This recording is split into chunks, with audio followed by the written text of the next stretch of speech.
Hey everyone, good morning. Excuse me. Good morning, good afternoon, good evening, wherever you are in the world watching today. Welcome to the channel. Hey, listen, I often get emails from clients as we correspond back and forth via text or emails, and some of them have really good questions because they're just about ready to make their purchase.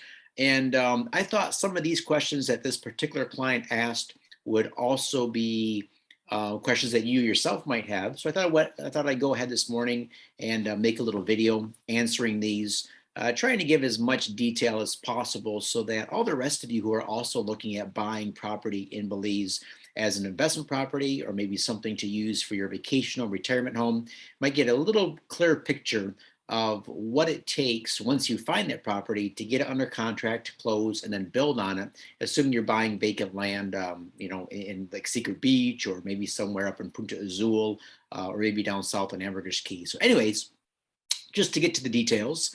So first question, can we get additional details on the purchase process, cash and financing? All right, so obviously you're going to look at two very slightly different contracts. Number one is a cash purchase. What does that involve? You identify the property. We write up the 3-page purchase agreement, which identifies the purchase price, the parcel number, the buyer's information, the seller's information.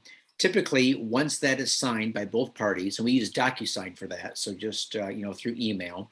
Once both parties sign, we get all the paperwork turned into your closing company. I recommend Alberto at Belize Key Investments to do your closing, but you can use a lawyer or you can use any other reputable closing companies you choose. Once that 3-page signed document is turned in, the closing company will reach out to you with wire instructions on where to send typically your 10% earnest money deposit. All right, so you'll wire that in, and you also provide them with your due diligence. That's going to be copies of your passport, proof of residency, filling out a couple of different forms so they can verify you are who you actually say you are. Once that information is turned in to the closing company, then they will go ahead and start to do the due diligence on the sellers. They'll do a title search, make sure the title is free of any liens or encumbrances, and then they will draft transfer of land or transfer of property forms. These will physically be sent by FedEx to the buyer and then the seller. They'll have to actually sign with wet ink that's required by Belize law on transfer of land forms. FedEx goes back.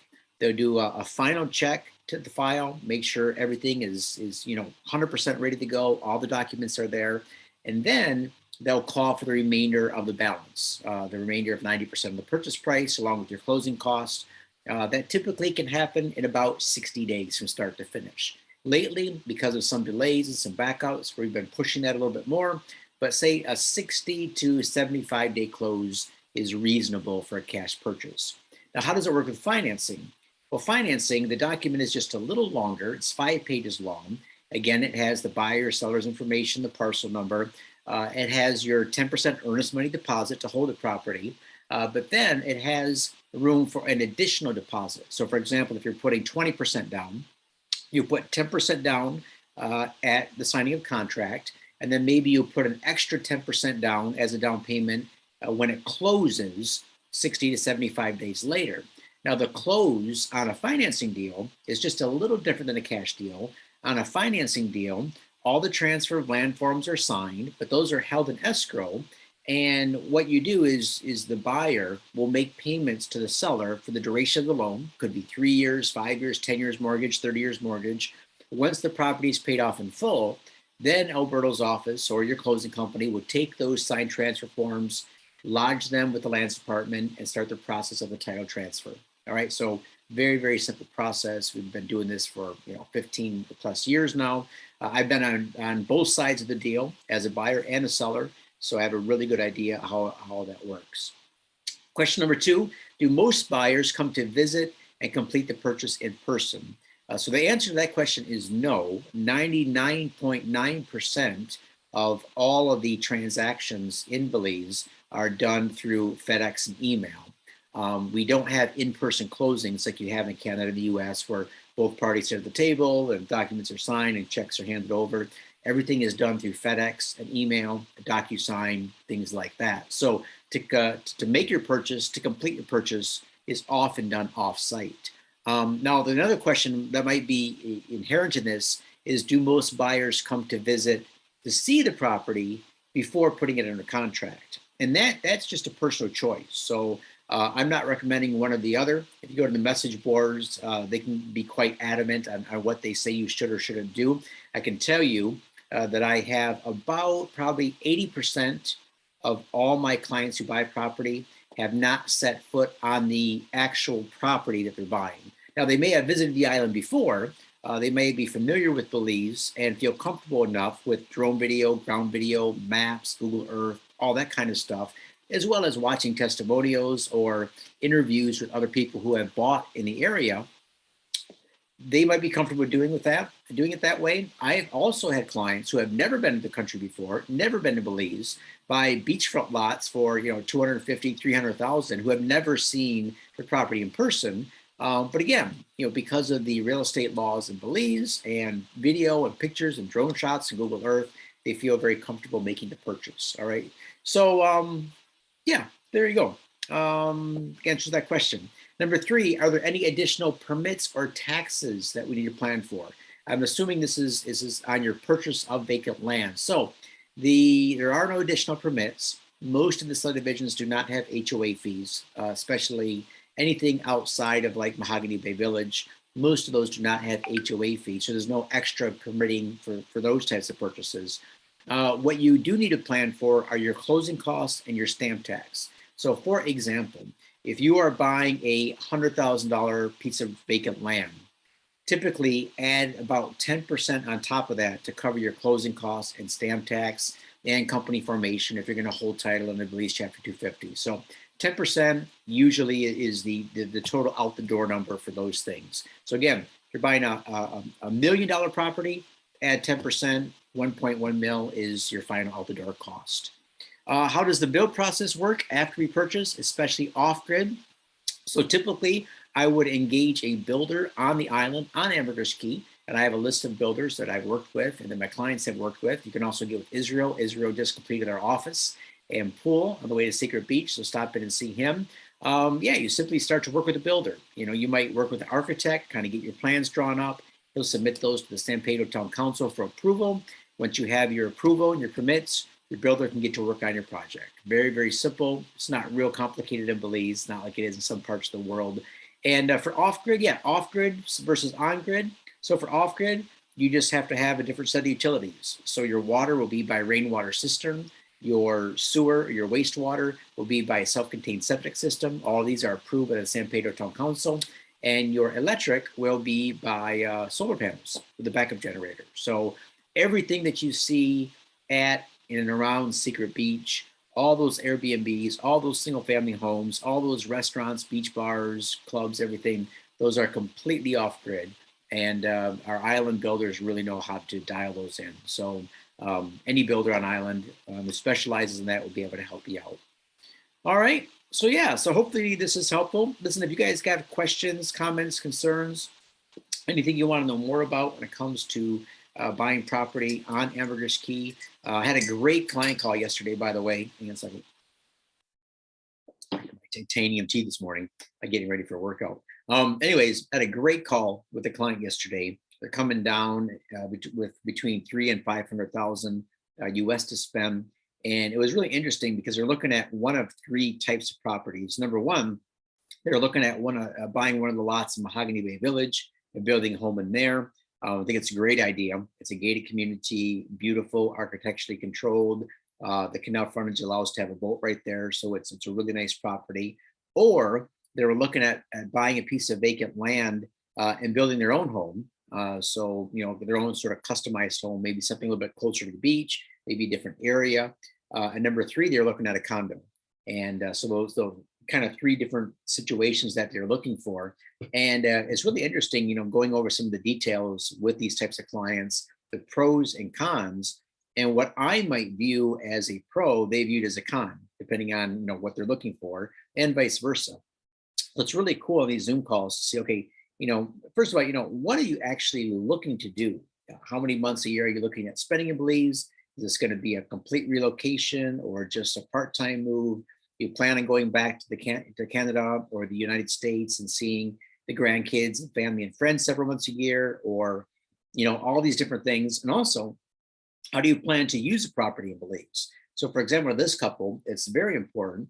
They have a large outdoor terrace or outdoor entertaining area because they envision themselves at night having nice dinners with people over that they meet, cooking for them, enjoying themselves. So, for them, a large outdoor space is really important. And that's something I think is really good for you guys to think about when you move to Belize. It's not just a relocation to another part of the world, it's a relocation or an adjustment of your lifestyle.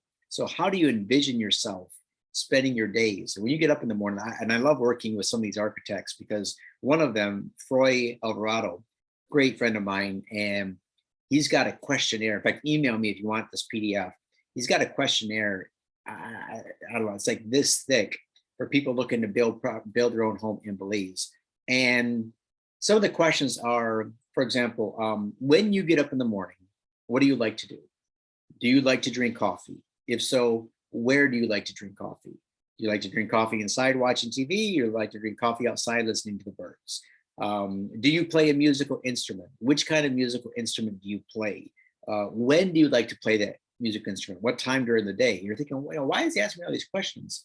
Well, because when you design a home, for example, in North America, when everything is under air, for those who live in the warmer climates, some of those details, especially the size of the homes in North America, you might have a larger home with basement and plenty of storage and 2-car garage, attics, and all these things.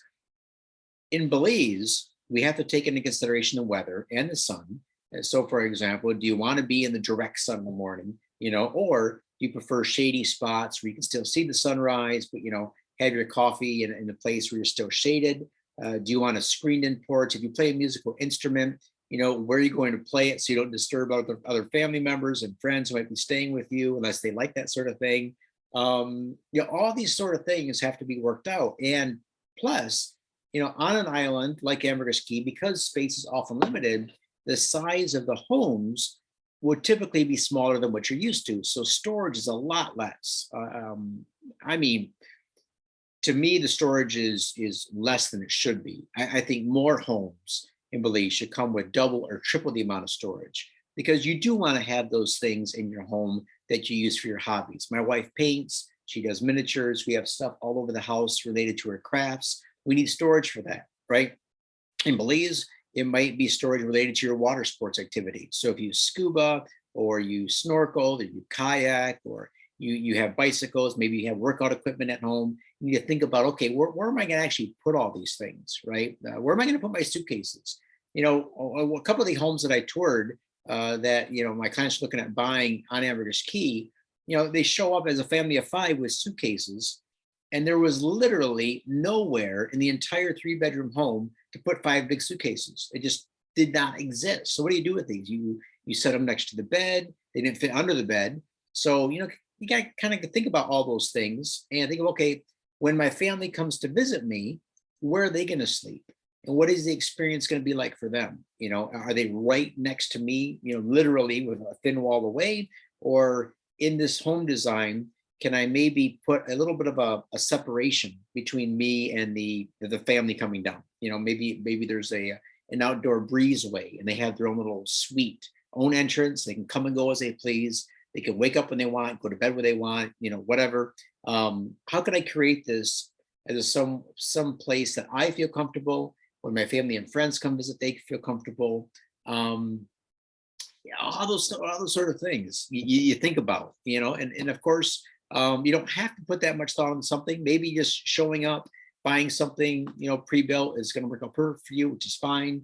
But those types of things. Also, when it comes to, let's say the 3 scenarios, condo, home, land, which one you're going to go with, condos might be the way to go for you. If you don't mind paying some HOA fees every month, those HOA fees do go for actual expenses. So they cover things that are beneficial to you. Or would you rather, save that money and use that money just to put into your own home that you maintain? There's flexibility in both. With condos, it's very easy just to lock and leave, put the shutters down, lock and leave, go, come back 2 or 3 months later. hopefully, everything looks good on the inside when you come back. With a home, a little bit more work, securing the home. Maybe you got a caretaker, maybe you got someone coming in to look after it, opening it up once a week, airing it out, make sure there's no mold growing, because of a leak or something like that. Having someone to take care of the yard, which is all doable. You do that at home anyway. But those are some things to think about when it comes to having your own property in Belize. So listen, hope this is helpful for you guys. Give you a few things to think about. If you have any comments, questions, concerns, email me those. I'll make a video on them if I can, and we'll put this information out so everyone can benefit. All right, thanks a lot, man. Appreciate the opportunity to work with you all. It's a blessing and a privilege for Steph and I, and we're looking forward to seeing you all in Belize real soon. Take care.